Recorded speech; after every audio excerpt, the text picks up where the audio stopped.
আমেজে পিঠাপুলি আর খেজুর রসের আয়োজনে মিষ্টি হচ্ছে গ্রামীণ সকাল। পিঠা তৈরি করতে ডিজিটাল ঢেঁকিতে চাল কুটছেন গ্রামীণ নারীরা। এ বিষয়ে আরও বিস্তারিত জানাতে যশোরের চাঁদপাড়া গ্রাম থেকে যুক্ত হচ্ছেন রিপন হোসেন।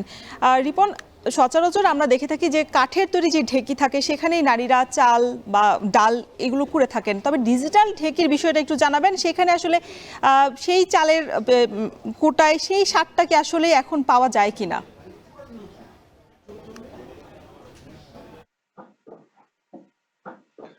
একসময় আমাদের দেখেছি যে গ্রামে অঞ্চলের মা বোনেরা পায়ে ঢেঁকি পাড় দিয়ে তারপরে যে গুঁড়া কুটে তারপরে পিঠা বানিত।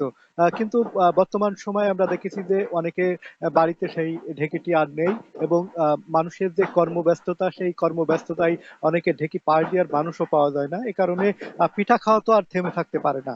সে কারণে আমরা দেখেছি যে বর্তমান ডিজিটাল যে ঢেঁকিটি তারা তৈরি করেছে, এই ঢেঁকিতে বিভিন্ন ধরনের পিঠা কিন্তু হবে। বিশেষ করে একদম যে পায়ে যে ঢেঁকিটি রয়েছে, সেই ঢেঁকির যে গুঁড়া যেভাবে কোটা হয়, ঠিক এটিও সেভাবেই হচ্ছে, কিন্তু এটি মেশিনের মাধ্যমে হচ্ছে। অর্থাৎ আহ, একটি মোটর লাগানো রয়েছে, সেই মোটরের মাধ্যমে যে ঢেঁকিটির যে চাল যে পার্ট দেওয়া হতো, যে যিনি পার্ট দিতেন সেই পার্ট দেওয়া দিচ্ছেন হচ্ছে একটি মেশিনে। অর্থাৎ এই যে ডিজিটাল ঢেঁকির মাধ্যমে এখন আরো মানুষ কম লাগছে, যেমন অর্থাৎ পার্ট দেওয়ার মানুষ লাগছে না।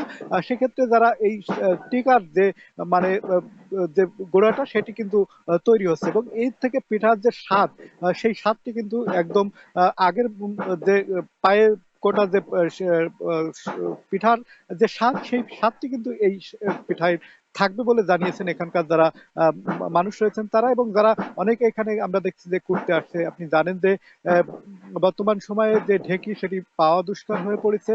তবে এই শীতের সময় এখানে ব্যস্ততা বাড়ে। এখানে শুধু যে চাউলের যে গুঁড়া কুটা হয় তা নয়, শুধু সরিষ এখানে আমরা দেখেছি যে হলুদ, তারপরে শুকনা ঝালের গুঁড়া সেটিও তৈরি করা হচ্ছে। পাশাপাশি যে চাউল রয়েছে, অর্থাৎ ঢেঁকি ছাটা চাউল, সেটিও এখানে কোটা হচ্ছে।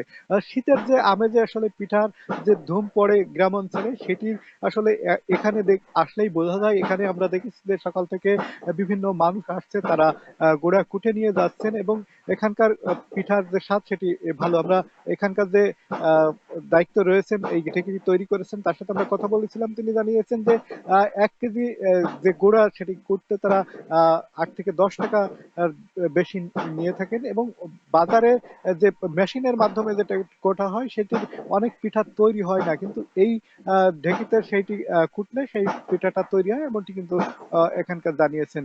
এবং এই ঢেঁকি তৈরি করতেও কিন্তু খুব বেশি টাকা খরচ হয়নি। তো এই ছিল এখান থেকে আমার কাছে সর্বশেষ। যশোর থেকে পিঠাপুলির আয়োজনের খবর জানাচ্ছিলেন সহকর্মী রিপন হোসেন।